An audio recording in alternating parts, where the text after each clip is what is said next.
विक्रांत के कलाई पकड़ते ही प्रीति ने उसकी ओर देखकर कहा, भाई साहब मुझे माफ कर दीजिए। मैं आपसे वादा करती हूँ कि आइंदा ऐसी गलती दोबारा कभी नहीं करूंगी, पर प्लीज इन्हें जाने दीजिए, प्लीज भाई साहब। प्रीति की इतना कहते ही आदित्य ने वीर को घूरते हुए कहा, बहुत बड़ी गलती कर दी तूने मुझ पर गन तान कर, बहुत बड़ी। अब तुझे मुझसे कोई नहीं बचा सकेगा। इतना कहकर आदित्य ने वीर की गन ऊपर आसमान की ओर की और उसके मुंह पर बहुत जोर से मुक्का मार दिया। वीर गन छोड़कर जमीन पर जा गिरा। आदित्य ने उसकी गन अपने पैरों से दूर फेंकी और वीर को मारने लगा। विक्रांत ने जब आदित्य को वीर को बुरी तरह पीटते देखा तो वो भी प्रीति का हाथ छोड़कर आदित्य को मारने के लिए आगे आया, पर इससे पहले कि वो आदित्य को मारता, आदित्य ने उसके पेट में बहुत जोर से लात मार दी। ये सब देखकर प्रीति बहुत घबरा गई। आदित्य वीर और विक्रांत को बहुत बुरी तरह मारने लगा। उसने दोनों को मारते हुए जमीन पर लापटका। प्रीति को आदित्य पर बहुत गुस्सा आया। उसने आदित्य का हाथ पकड़ लिया। आदित्य पलटकर हाथ उठाने ही जा रहा था कि प्रीति को देखकर उसके हाथ रुक गए। प्रीति गुस्से में बोली, क्या हुआ, आप रुक क्यों गए, मारिए मुझे भी। आदित्य ने गुस्से में प्रीति का हाथ झटक कर कहा, मैं औरतों और अपनों से कमजोरों पर हाथ नहीं उठाता, और मुझ पर हाथ उठाने वाले को मैं दोबारा किसी पर हाथ उठाने लायक नहीं छोड़ता। वही हाल करता हूं उनका जो इनका किया है। इतना कहकर आदित्य ने विक्रांत और वीर की ओर देखा जो जमीन पर पड़े दर्द से कराह रहे थे। आदित्य ने फिर प्रीति की ओर देखा और बोला, समझा देना अपने भाई को कि आइंदा मुझसे ना उलझे, वरना इसकी गोली इसी के शरीर के आर पार होगी। इतना कहकर आदित्य वहां से जाने लगा। वो कुछ कदम ही चला था कि फिर उसके कदम रुक गए। वो पलटा और उसने प्रीति की ओर देखकर कहा, औरतें शरीर से नहीं मन से कमजोर होती हैं। खुद को मजबूत बनाओ, वरना जिंदगी भर मारी खाती रहोगी। अभी अपने भाई की खा रही हो, फिर अपने पति की खाओगी और आगे चलकर अपने बच्चों की। आदित्य की बातें सुनकर प्रीति सोच में पड़ गई और आदित्य गुस्से में वहां से चला गया। उसके जाते ही बसंत भागता हुआ वहां आया और विक्रांत को संभालते हुए बोला, छोटे ठाकुर साहब ठीक तो है ना, चलिए उठिए। इतना कहकर बसंत विक्रांत को उठाकर उसके तंबू में ले जाने लगा। जाते जाते उसने प्रीति और पारो को दुकान में जाने का इशारा किया। पारो ने प्रीति की बाह पकड़ी और बोली, चल यहाँ भाई साहब के सामने रहेगी तो बेवजह का तमाशा करेंगे वो। प्रीति कुछ नहीं बोली और चुपचाप पारो के साथ दुकान में आ गई। राम सिंह उन्हें देखते ही बोले, बिटिया बसंत साहब मुझे यहाँ रुकने के लिए कह गए थे, पता नहीं अब तक लौटे क्यों नहीं। ये सुनकर पारो तुरंत बोली, बसंत काका विक्रांत भाई साहब के तंबू में हैं, आप जाइए, उन्हें बहुत चोट लगी है। ठीक है बिटिया, आप दोनों के लिए खाना रखा है, खा लेना, और यहीं सामने वाले तंबू में सोने वाले हैं हम। अगर किसी चीज की जरूरत हो तो आवाज लगा देना। राम सिंह के इतना कहते ही पारो ने सिर हिला दिया तो वो वहां से चले गए। पारो ने प्रीति की ओर देखा जो चुपचाप बैठी, जो वह उसी के बारे में सोच रही थी। पारो ने एक एक करके सारा सामान अंदर रखना शुरू किया और दुकान पर कनात लगाकर दुकान बंद कर दी। वो प्रीति के पास आकर बोली, चल खाना खाते हैं, बहुत भूख लगी है। प्रीति ने कोई जवाब नहीं दिया, पर पारो ने खाने का थैला उठाया और खाना निकालते हुए बोली, अरे वाह, बसंत काका ने तो तेरी पसंद का खाना मंगवाया है, देख दाल बाटी और चूरमा है। दाल बाटी का नाम सुनते ही प्रीति ने तुरंत खाने की ओर देखा और झट से खाने के लिए बैठ गई। पारो उसे देखकर मुस्कुराने लगी। इधर बसंत ने तंबू में खाट पर लेटे विक्रांत को देसी दवा लगाते हुए कहा, बस हो गया छोटे ठाकुर, उसके बाद आप आराम करिएगा, सुबह तक बिल्कुल ठीक हो जाएंगे। विक्रांत गुस्से में पास ही दूसरी खाट पर लेटे विक्रांत को घूरते हुए बोला, ठीक तो होना ही था, क्योंकि सुबह होते ही इस वीर के बच्चे के हाथ पैर जो तोड़ने हैं मुझे। गधे ने अगर स्टाइल मारने की जगह उस लड़के के सिर में गोली दाग दी होती तो हम दोनों यूं खाट पर नहीं पड़े होते। वीर ने विक्रांत की बात का कोई जवाब नहीं दिया तो विक्रांत ने बसंत को घूरते हुए पूछा, प्रीति कहाँ है। बिटिया से गलती हो गई छोटे ठाकुर, उसे माफ कर दीजिए, वो आगे से ऐसा कभी नहीं करेगी। बसंत ने विक्रांत के चेहरे पर आई चोट पर लेप लगाते हुए कहा। तो विक्रांत गुस्से में बोला, आगे से मैं उसे ऐसी गलती करने का मौका ही नहीं दूंगा। कल वो मेरे साथ वापस हवेली जाएगी, क्योंकि कल ठाकुर भानु प्रताप सिंह उसे देखने आ रहे हैं। एक बार ये रिश्ता तय हो जाए तो बहुत जल्द प्रीति की शादी हो जाएगी, और शादी के बाद उसे ये बात अपने आप समझ आ जाएगी कि औरतों का अपनी मर्यादा में रहना कितना जरूरी होता है। उसकी बातें सुनकर बसंत कुछ नहीं बोल पाए। इधर पारो सो चुकी थी, पर प्रीति को नींद नहीं आ रही थी। दिन भर में जो कुछ भी हुआ, प्रीति बार बार उसी के बारे में सोच रही थी। वो अपनी खाट पर लेटे हुए बार बार करवटें बदल रही थी। बहुत कोशिश करने के बाद भी जब उसे नींद नहीं आई तो वो उठकर बैठ गई। उसने कुछ पल सोचा और फिर खाट से उठकर तंबू से बाहर आई। बाहर ठंडी हवाएं चल रही थी। प्रीति अपनी दोनों बाहें समेटे रेत के ऊपर एक टीले पर जाकर बैठ गई। उसे अपने सामने मेले में लगे तंबू नजर आ रहे थे और चारों ओर सिर्फ रेत ही रेत नजर आ रही थी। उसने एक खूबसूरत नजारा देखकर खुद से कहा, यहाँ से सब कितना खूबसूरत लग रहा है और कितनी शांति भी है यहाँ। पर विक्रांत भाई साहब को तो यहाँ भी सुकून नहीं है। अरे मैं बस नाच ही तो रही थी, उसमें इतना तमाशा करने की क्या जरूरत थी। और वो लड़का, वो भी अजीब है, उसे भी क्या जरूरत थी विक्रांत भाई साहब से भिड़ने की। कहीं अगर वीर भाई साहब ने सच में गोली चला दी होती तो जाने क्या हो जाता। आदित्य की छाती पर गोली दागना तुम्हारे भाइयों जैसे कमजोर इंसानों के बस की बात नहीं है। आदित्य के इतना कहते ही प्रीति ने उस ओर देखा जहां से आदित्य की आवाज आई थी। आदित्य पास ही रेत के टीले पर बैठा था। उसे देखते ही प्रीति घबराकर उठ खड़ी हुई। आदित्य भी उठकर हाथ में शराब का बोतल लिए आहिस्ता आहिस्ता प्रीति की ओर बढ़ने लगा। उसे अपने करीब आता देख प्रीति ने अपने आसपास देखा। दूर दूर तक कोई नहीं था उसके आसपास। उसके दिल की धड़कनें तेज होने लगी।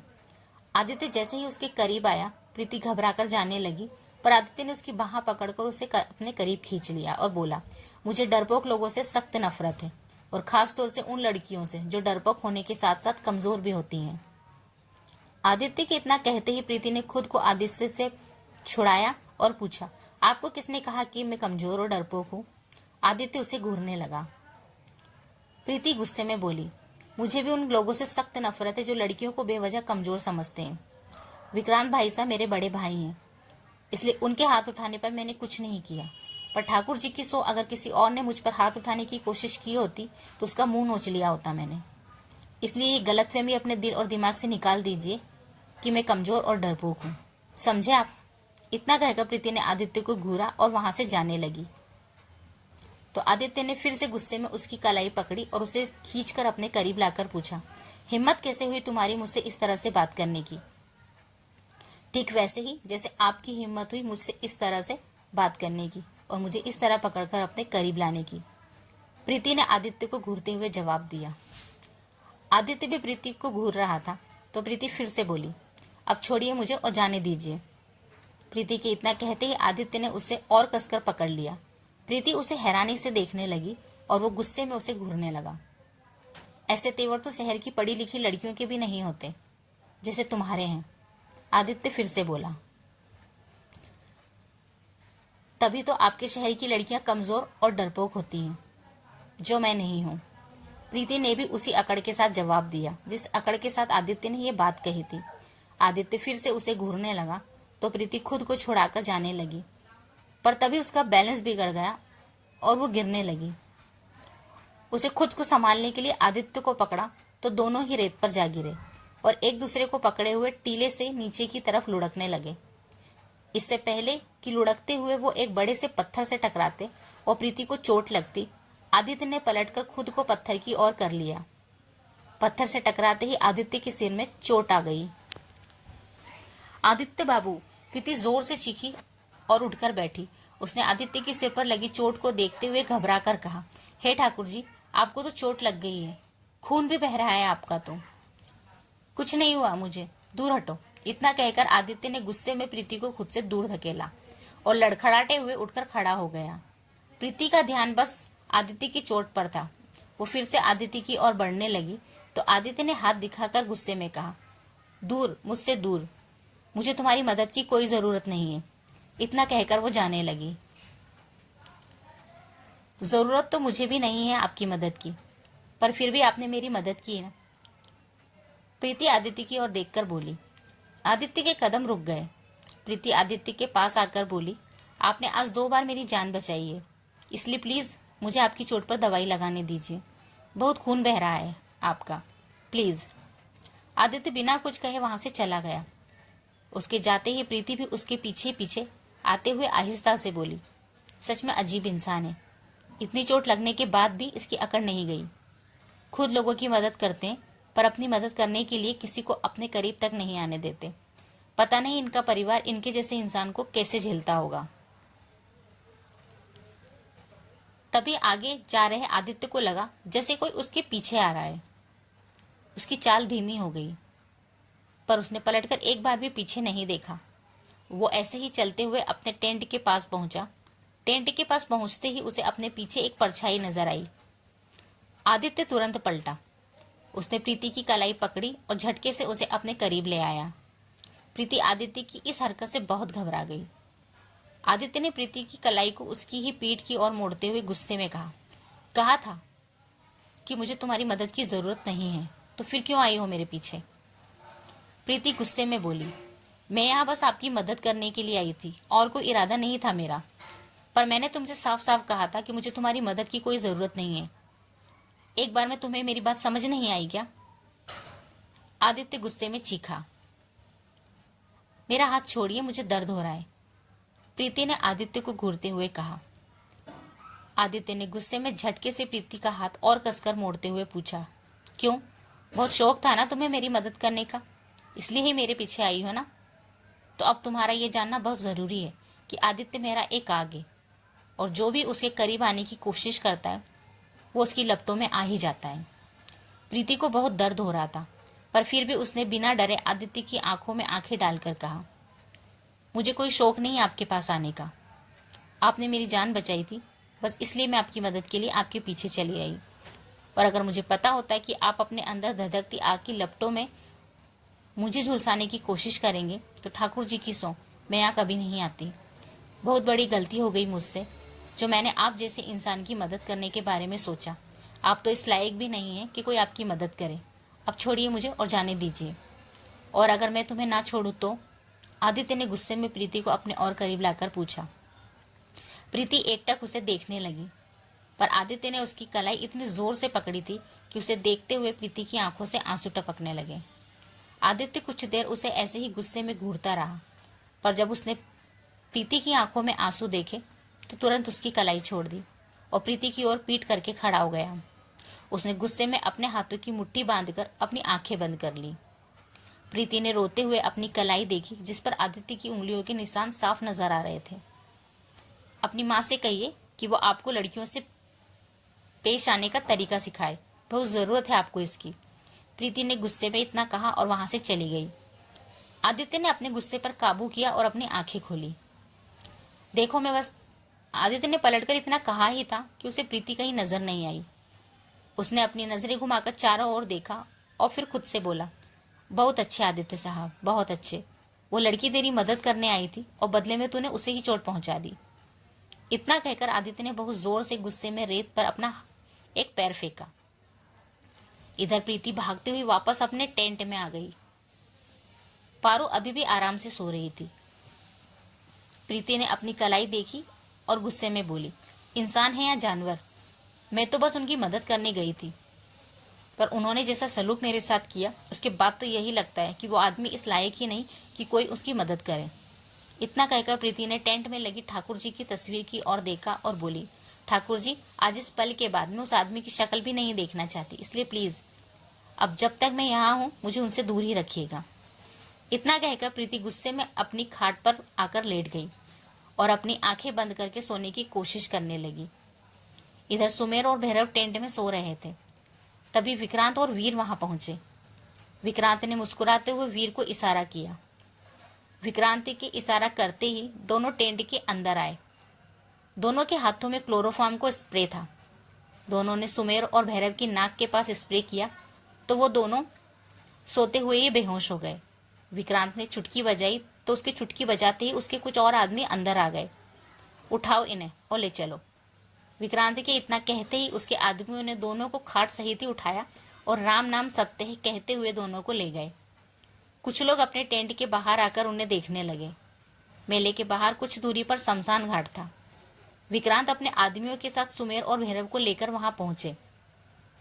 वीर के इशारा करते ही उनके आदमियों ने सुमेर और भैरव को उठाकर चिता पर लेटा दिया। वीर और विक्रांत के साथ बाकी सब उन्हें चिता पर देखकर जोर जोर से हंसते हुए वहां से चले गए। विक्रांत ने हंसते हुए कहा, मेरे ऊँट को शराब पिलाई थी ना, अब आएगा मजा जब सुबह खुद को अपनी ही चिता पर सोते हुए देखेगा। मुझे तो सुबह का बड़ी बेसब्री से इंतजार है, जब सारे गांव वालों के सामने इसका तमाशा बनेगा। वीर ने हंसते हुए कहा तो विक्रांत ने अपनी बोतल से शराब का एक घूंट पिया और बोला, अब इस शहरी बाबू को सबक सिखाना है। उसने विक्रांत ठाकुर पर हाथ उठाने की गलती की थी तो उसे भी सजा भुगतनी पड़ेगी। इतना कहकर विक्रांत ने वीर की गर्दन पकड़ी और बोला, जाकर पता कर कि वो शहरी इस वक्त है कहाँ। विक्रांत के इतना कहते ही वीर ने वहीं खड़े अपने एक आदमी को इशारा किया। वीर के इशारा करते ही वो आदमी आदित्य का पता लगाने के लिए वहां से चला गया। इधर आदित्य अपने टेंट के बाहर एक पत्थर पर लेटा आसमान की ओर देख रहा था। उसने प्रीति के साथ जो कुछ भी किया था उसकी वजह से उसे अभी भी खुद पर बहुत गुस्सा आ रहा था। वो मन ही मन खुद से बोला, मुझे इस लड़की के साथ ऐसे जानवरों की तरह पेश नहीं आना चाहिए था। वो मेरी चोट का दर्द मिटाना चाहती थी और बदले में मैंने उसे ही चोट पहुंचा दी। अपने दर्द के साये में मैंने उस बेकसूर लड़की को भी खींच लिया, पर पता नहीं क्यों वो लड़की जब भी मेरे सामने आती है मेरा खुद पर काबू नहीं रहता। आदित्य, तुझे खुद पर काबू करना सीखना होगा, वरना तेरे इस गुस्से की आग में कहीं तेरा कोई अपना ही ना झुलस जाए। आदित्य यही सोच रहा था कि उसे अपने आसपास कुछ आहटें सुनाई दी। उसने बिना हिले अपनी नजरें अपने दोनों ओर दौड़ाई।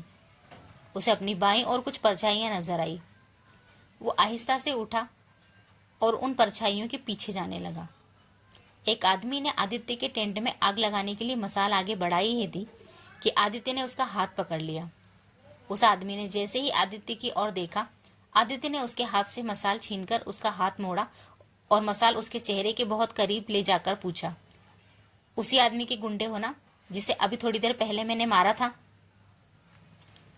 उस आदमी ने कोई जवाब नहीं दिया तो आदित्य ने गुस्से में जलती हुई मसाल उसके और करीब लाकर बोला, बोल, वरना जिस मसाल से तू मेरा टेंट जलाने आया था उसी से तेरा चेहरा झुलसा दूंगा। उसी ने भेजा है ना तुझे? बोल, बता, उसी ने भेजा है ना तुझे? हाँ, उस आदमी ने डरते हुए कहा। आदित्य ने गुस्से में उसे खुद से दूर धकेला और अपनी गन उठाकर मसाल हाथ में लिए विक्रांत के टेंट की ओर बढ़ने लगा। विक्रांत और वीर दोनों टेंट के बाहर खाट पर बैठे शराब पी रहे थे। आदित्य ने टेंट के पास पहुंचकर विक्रांत के टेंट में मसाल से आग लगा दी। विक्रांत और वीर हैरानी से उठ खड़े हुए। आदित्य ने मसाल जलते हुए टेंट पर फेंकी और गन हाथ में लिए गुस्से में विक्रांत की ओर बढ़ा। आइंदा विक्रांत, आदित्य के रास्ते में आने का सोचना भी मत, वरना आज जो सिर्फ तुम्हारा टेंट जला है, पर कल तुम खुद इस आग की लपटों में पाओगे। आदित्य ने इतने कहा ही था कि विक्रांत के आदमी अपनी लाठियां लिए उसे मारने के लिए लपके, पर आदित्य ने विक्रांत के माथे पर गन तान दी। उसके गन तानते ही सब अपने आप रुक गए। आदित्य गुस्से में बोला, अगर मैं चाहूं तो ये सारी गोलियां तेरे सिर में दाग दूं और मेरा कोई कुछ नहीं बिगाड़ पाएगा, पर मैं ऐसा करूंगा नहीं, क्योंकि मैं तेरी तरह क्रिमिनल नहीं हूँ, एक बिजनेसमैन हूँ और बिजनेस करने ही यहाँ आया हूँ। इसलिए अब भूल कर भी मेरे रास्ते में मत आना, वरना तुम्हारा अंजाम वही होगा जो तुम्हारे टेंट का हुआ है, और इसे मेरी आखिरी चेतावनी समझना। इतना कहकर आदित्य ने अपनी गन नीचे की और चला गया। उसे जाते देख वीर ने उसे गोली मारने के लिए गन निकाली ही थी कि विक्रांत ने उसे रोक दिया। आदित्य गुस्से में वहां से चला गया। उसके जाते ही वीर गुस्से में भड़का, क्यों रोका तूने मुझे? आज इस शहरी की सारी अकड़ यहीं खत्म कर देते हैं। नहीं वीर, इस आदमी से दुश्मनी करना हमें बहुत महंगा साबित हो सकता है। बहुत पहुंची हुई चीज लगता है और बहुत हिम्मत वाला भी है। बेखौफ यहाँ आया और हमारी आंखों के सामने हमारे टेंट को जलाकर चला गया। इस आदमी से दुश्मनी नहीं बल्कि दोस्ती करने में ही हमारी भलाई है।